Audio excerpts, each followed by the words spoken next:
chaps we've invited, it's not Corrie. Corrie, that's it. I told you I'll get it wrong every single time. Right, one day I'll get it. But you contacted us a few weeks ago about joining forces and joining the video and all this kind of stuff.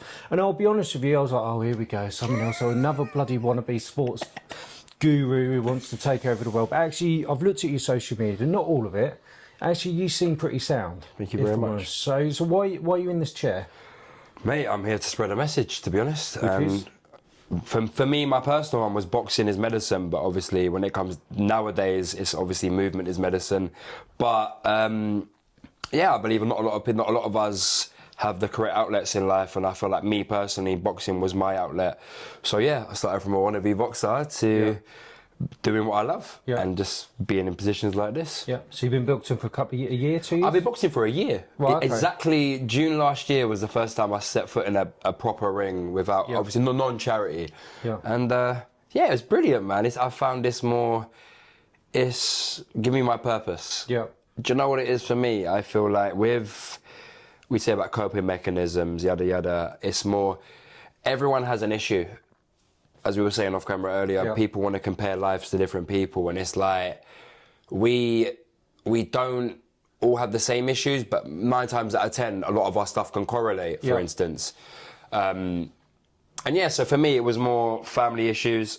The gym gave me that purpose of having the right surrounding people around me, good people, and then, for instance, anxiety issues. You get past the point of being anxious when you're in the ring and people are watching you. Do you know what I'm saying? There's so many follow-on effects you can have just from walking through the gym door. Yeah. But that could be the same with anything. For instance, you've got a bike helmet behind you, like riding out in a group. I died in that. Huh? Did you actually? I'll tell you afterwards. That's insane. Yeah, I raced motorbikes and all sorts. So yeah, wow. I'll tell you that one after because I don't want to ruin this. No, it's not ruining, man. So I just feel I don't want to. Obviously, I know what you said on social media, but I don't want to tell you what to say. But tell us a little bit about yourself outside the boxing stuff. Like, so we're talking about originally, or we're talking about what got me into it.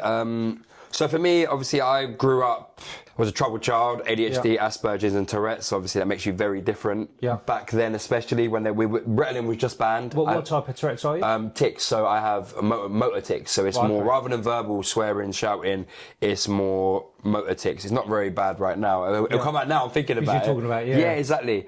But yeah, I grew up, I was quite medicated. I was born in Homerton, Hackney.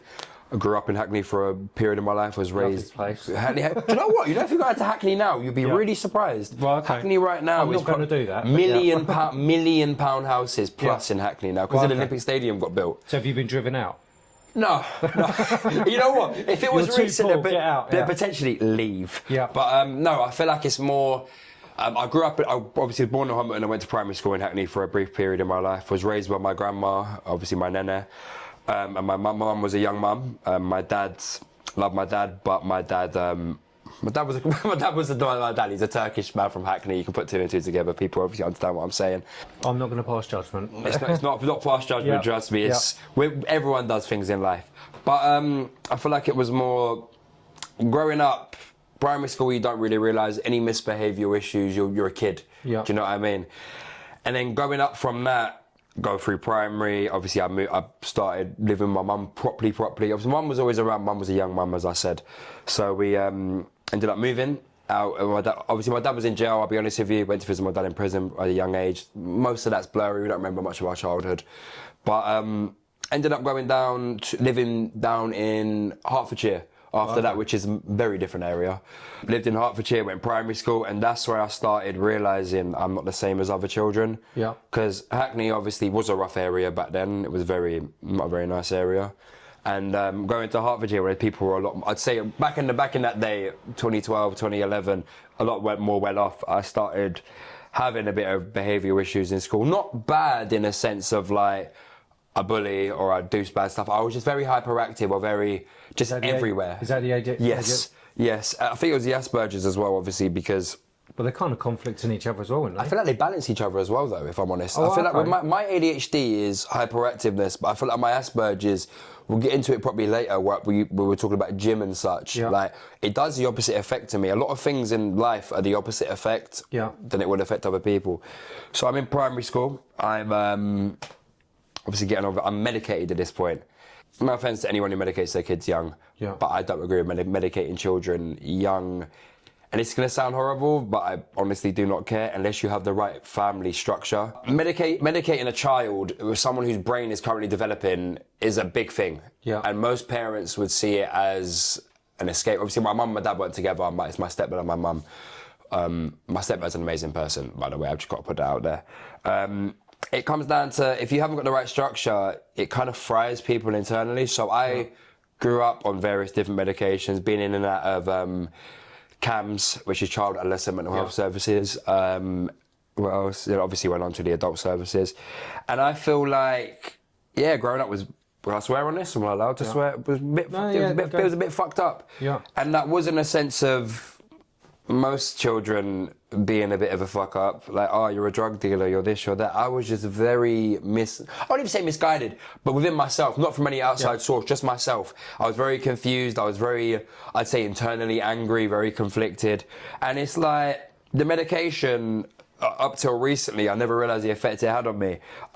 Just to jump forward, I remember going to I went to one of the head psychiatrists the other day because I kept cancelling my mental health appointments. And the woman told me, after all these years, I explained to her how I feel. Yeah. Like, at the moment, I said I was depressed. And she's like, you're not depressed, you have emotional dysregulation, which means basically, rather than a thought invoking the emotion and you feel, so I randomly will feel sad, which as men, it happens to us at the best of times. And we had it, so I would be feeling sad and not realising why I feel sad. It's like there was a mirror. Yeah. And rather than the thought being in front of the mirror, it's behind the mirror. I just feel the emotion. Do you know what I mean? Yeah. And it's like, they told me, the medication you were on, obviously was very suppressant of your traumatic experiences, whether that be traumatic experience for other people or myself. As being a kid? Yes. Right, okay. So they said, this is basically a whole wind up, and I finally got it the other day of why I am the way I am. But in school, we just started to understand what Asperger's, not even Asperger's, I don't say neurodiversity wasn't even a word back then. What people with ADHD were. ADHD was the thing in school. That's when people started discovering ADHD, and everyone's boom, boom, boom.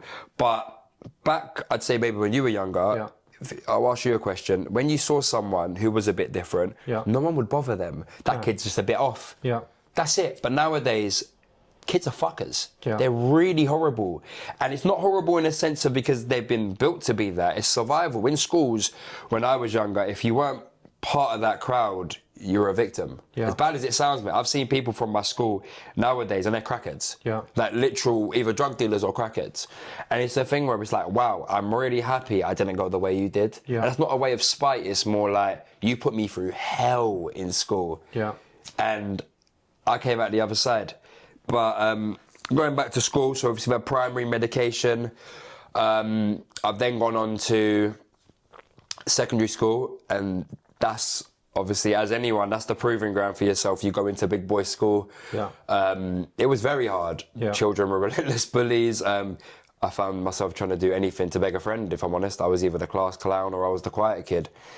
And that's because I was different, but I never understood my differences because of the medication I was on, if I'm honest. Yeah. Like when I didn't take my meds, of course I was off my rocker. There was different levels of aripiprazole I was taking, and it got to the point where I actually don't care, I'm going to speak freely on it, that I'd come home sometimes at 4 p.m, be asleep till 6 in the morning, then take my next dose. Yeah. Do you know what I mean? It was medication that was designed, whether or not known by my parents or not, that was designed to knock me out. Mm-hmm. And it's a thing where it's like, that's horrible.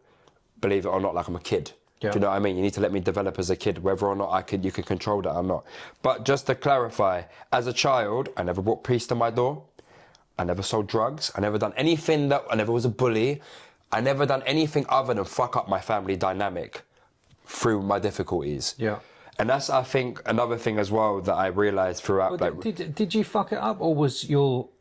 I don't think I fucked it up, but in a sense or was your family dynamic? My family dynamic was, I actually am just going to speak about... I don't know your family. No, do you know what it is? No, of course, but anything I say, and I'll disclaimer it, is never slander. It's more how I feel. Whether it's correct or incorrect coming from my mouth, I lived it. So if anyone... We don't edit it. So, do you know what I'm saying? Exactly. And it's like, my dad was not a nice man. Yeah. Not to me. My dad has never been a bad person to me physically, whatever. To my mother... he was not nice. Yeah. And respectfully, that's why I'd never put my hand on a woman to this day, because obviously, yeah, it's morally correct, but you can probably imagine being a man in this day and age, there's a lot of people that don't have their moral corrections. And that was my fix up, and it's like, you never do that. And like, even if I'm arguing with my girlfriend, for instance, I'm not standing by the door. It's such little things that are subconscious in my head, just because I've witnessed things that you shouldn't be witnessing. Yeah. And it's like, I was very upset. I went to school, I got bullied. Yeah, my mum and my stepdad helped me. My stepdad took me once to be like, you have to fight this kid. Yeah. Do you know what I mean? And I had no idea what I'm doing. Not allowed to say that these days. No, of course, but it's true. Back in the day. No, sometimes you still got to do it. I stand by that. Back in the day, if someone's giving you something at school, cool, he's saying stuff to you, come and deal with it yourself. Yeah. But nowadays, it's very different. You're right, because not everyone fights fair nowadays. Yeah. Nowadays, the world is a very, very ugly place.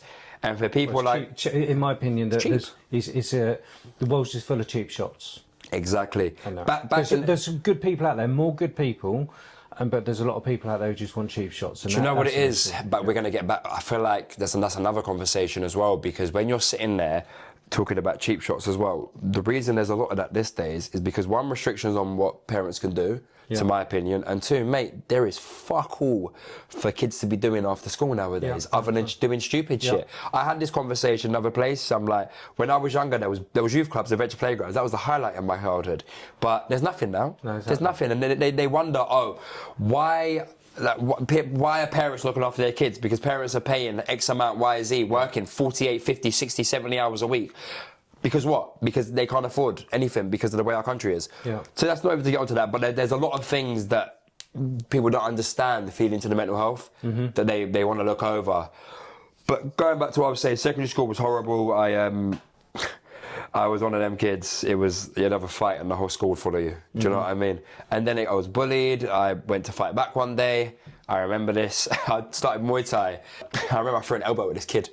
Like, he was a prick. He was a prick back then. And I threw an elbow at him. And I got him. You know what it is? Like, as someone who didn't fight back then, thinking of contact with someone is really, it makes you feel weird. You can't imagine how it feels without that feeling.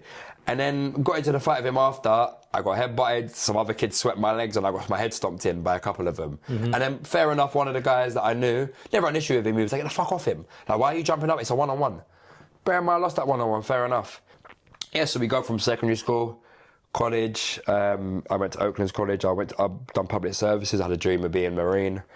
I never ended up going through with it, to be honest. I always thought to myself from people talking in my ears, you can never do it, you can never do this, you got Asperger, you got this and that, Tourette's. For instance, now, belly twitching. I ain't been on medication for 4 years. Yeah. Like, that medication kept me in that loo. Yeah. And I wish I never took it, but what can I say? I wouldn't be the man I am today. Yeah. College passes. I've stopped seeing my father at this point. My dad's... No slander again. I'm very much like my father. If I have something, I don't want it anymore. Yeah. And I'm not being real. That's where my dad was before his stroke. And yeah, it's... Whether or not it's to do with my mum or my dad, either way, I don't care. My upbringing was shit. Yeah. And I'm going to be real, my upbringing was shit. That's through... I don't care whose fault it is. But I'm a child, so anything that happened during that time or anything that anyone went through isn't my fault. I can't blame me. I went to legal parental responsibilities there for a reason. Exactly, and but there's also a blurred line with people with Asperger's. Are you capable to make these decisions? And I'm not being rude. People love to throw that in my face, but pretty sure I'm doing well enough right now. Yeah, no, absolutely. And when I stopped taking them meds, my life changed. Yeah, I was with a partner who had BPD, and that's obviously a wake-up call in the sense of like living with someone who has that sort of thing. It's a very different dynamic to what you have. Yeah. And with my Asperger's, I'm very good at analysing things, and I like to get stuck into things. She convinced me to stop taking the medication, and if I'm honest with you, that was one of the best decisions of my life, because the moment I'd done that, it was so bad. I had my tongue swell up. That's how bad the side effects of medication was. I took it for so long, it would mess me up. So my tongue would hang out the side of my mouth. I couldn't even speak. Yeah, I'm not even joking with you. Not even being any sort of dramatic. It literally, my tongue would swell like a big massive come down kind of thing. Yeah, man, horrible. And it's like the side effects went off. The side effects went off, and I started becoming. I wouldn't say less numb because I wasn't numb to emotion. I become more self-aware. Yeah, and I started thinking about things in life, and obviously I saw a decision, she's not the right one for me. Yeah. Whatever. I skipped, and this is the part which people love. I say people, but I'm not going to get there. People love to 16, 17, 18. I do not give a fuck. Being put into a supported living, which is a care house, whatever, is being kicked out of your house. I don't care. I don't care what people want to say. I don't care. You didn't get kicked out. Whether or not there's a property ready for me, being removed from my family home, which, in the moment, people want to tell me you have Asperger, you have this. In the moment, of course I'm going to want to escape. I'm not happy. Kicked out, removed from my family home, ended up in supported livings. Tell me how every supported living I went to, why are you here? Yeah. You're not meant to be here. You're too capable. Yeah, of course I'm going to be fucked up with money. Bro, I'm 16 to 18, whatever. Yeah. Whether or not it's older or not, I've not had to really deal with my own money. Mm-hmm. Do you know what I mean? Which you should be doing. As someone leaves their home, you learn them things. Like, I wasn't allowed a phone because I'd get myself in trouble in my house, apparently. I was very easily misled by people online, but like, that happens. That happens in life. Rather than removing the object, safeguard it. Yeah. Do you know what I mean? Obviously, I get obsessed with outlets. Education is so important. Exactly. I agree with you. Yeah. Which is why, with the whole social media ban, I do believe social media and kids should be massively supervised. Should be very, very, very restricted and monitored. Don't take it away though, I don't think. No, I agree with you. Even my boys, because I'm not with the mum, whatever else, they've had phones since quite a young age. Yeah. And I've always you need it nowadays though. Yeah, that's the thing. That's another thing. See how we're different? Well, my son was attacked in school and he broke his leg. He basically nearly lost his foot. They had to put a bolt in and all sorts. And he phoned me quicker than the school did. Of course they did. And whatever else. So you're telling me... but anyway... Not even just kids. Everything. Women, anything. Like, a phone is very important nowadays. If someone else has the technology around you as well, it's another thing. We're different. Yeah. Not even a phone would make us different. That happened to me in school. Yeah. I had a BlackBerry for a bit. Then, like, I got in trouble, whatever, with my mum, whatever. BlackBerry. Nothing else going back. Yeah, man. I was at school when BlackBerry was there. But we go back to school, obviously, after school, whatever. Kids, every single supported living I was in, there was either... this isn't me trying to say... There was a Down syndrome guy next door, there was a severely autistic guy that kept running away. We had the first supported living. I got removed from there because I'm not being rude. Like, it's not really defamation of character. I'm talking about my experience. Like, when the landlord would come round, the kids would shit themselves. The guys would be scared of him. Like, how are you moving intimidating as a landlord for a disability place you live in? Anyway, I didn't like that. So they'll be getting grants from somewhere. That's why. Yeah, of course. Let's not go down charity. That road, of course, we get how that goes. But do you know what I'm saying? So it's like that. Them environments. Because I'm self-aware, I look at it and I know what's going on. I got kicked out of there. Bearing in mind, I failed my CSCS test because obviously I got offered a job with Boras, which is a massive construction company in St Albans. I wanted to do labouring, whatever, and I failed my CSCS test. Whether or not it's because I didn't know it, I did do my research. But when you're stressed, it doesn't help. Got put into a place in Watford, and I had a schizophrenic above my head. Scratching the floor, screaming, peering through my window. Yeah, that would drive me nuts. Yeah, do you know what I'm saying? Like, anytime I had a partner come round, it'd be like, they'd be scared of him. Yeah. He'd be weird. Thank you for saying about all the shit and whatever else. And I can relate to way too much of that kind of stuff. That's the point, though. And I hate all of the whole, he's naughty kid. I hate that kind of stuff. And I also see you... told to sit in a corner at 16 years old, it makes you feel like dehumanised. I still hear, it's 2026, I still hear of the naughty kids being asked to sit outside, to have quiet time outside the school or outside the classroom. And all people don't realise that quiet time is the bit that we kill our heads. We kill our heads over it. We fight each other. My head's a riot when it happens. That. So you've gone for all of that kind of stuff, and kudos to you, actually. Thank you very much. I do respect you. You've mentioned ADHD. You've name dropped the... Obviously, Tourette's was a big thing. I don't talk too much about it because that's just me as a person, but...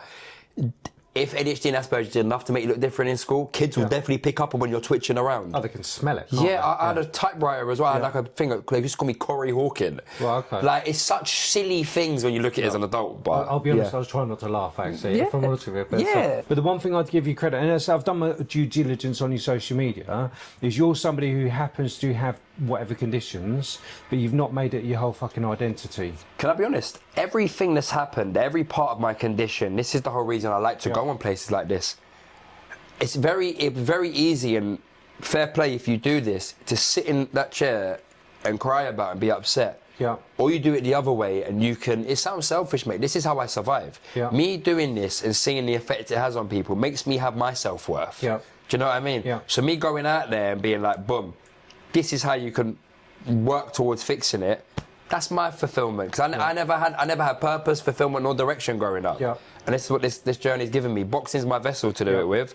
The message itself is obviously shit gets better, man. It's never too late. Don't become a statistic. That's another thing. It's hard. So what was the bit in your head where you're like, I'm doing this now? I was homeless. What sorted your shit out? I was homeless. I ended up, I left my ex-girlfriend's house, and I went, obviously my mum helped me with this. I got put in a YMCA. Right, okay. I put in a hotel within a YMCA. Yeah. And then the YMCA across the road was a commercial gym. Right, they have a boxing bag, and I can't lie to you, mate. There was one guy that lived in there with me. Not gonna mention names, but he was very massively on drugs. Yeah. Xanax, cocaine, everything you can imagine. The guy was always looking for an escape. I started going gym. He started coming gym, and it got to the point where he'd go gym more than me, and I clocked, wow, like I've got someone to start going gym. Yeah. And then the boxing bag was there. Got to the point where I was there so much, I broke the bag. Yeah. I broke the bag. Christmas Day, bear in mind, I've never really done Christmas with family. Whether or not there's a reason for that, I don't care. Yeah. But isolation was my main thing. And then when I got into that rhythm, it was like, wow, this is brilliant. And then my friend Mickey, big up to Mickey, he educated me on the scene that no one's going to give you the fights. Yeah. You got to do it all yourself. And since then, man, since last June, it's just been a whole new life. Yeah. I'll be honest, I feel amazing. Yeah. And it gives me opportunities to do stuff like this. Do you think it's because you're held accountable by people as well? I feel like I look at myself, accountability is a big thing, but I feel like it's giving you purpose. Do you know, of course, do you know what I feel like it is, and the way to put it into like a metaphoric sense? Yeah. Like the world's like water and we're all drowning. Yeah. I'm already drowned. I've drowned long ago, but I've got like a beacon above my head. Yeah. It's one of them things where it's like I'm showing people, boom, this is the way to go. Do you know what I mean? Like that light in the darkness kind of thing. Yeah. Because I never had it. All my life has always been this thing. It's always, everyone says treat others how you want to be treated. I feel like, how would I want someone to help me in that situation? Because I've been through situations, I will give someone what I wish I had. Yeah. Now I do it, and I love it. So before we draw to a close, I'm just conscious of that time on that one. That's fine, I got it. So this is the one bit where you can look at that camera. I think it's that one. That one right there. So if for somebody who's lived the same life that you've had or I've, and they're watching this, it just or even relative to anything, because no one's going to be the same. But I feel like they can coexist in some parts. No, absolutely. What would you tell them to do? I know it's a hard one to answer. Find your outlet, stick with it, and promote the message, man. Because a lot of us think it's one of them things where it's dark, we're never going to get there. I've had nights where I've sat at the wall and I've just cried and I don't want to leave my bed. I've been around the wrong people, I've drank, I've done drugs. Never in a sense of as a proper outlet, but like tried things. The only thing that actually fulfilled me was stuff like this, boxing and speaking. Even if you don't do stuff like this, sit on a podcast, talk to your friends. And if you're already good in your life, check on your friends. A conversation could save a life and make a difference.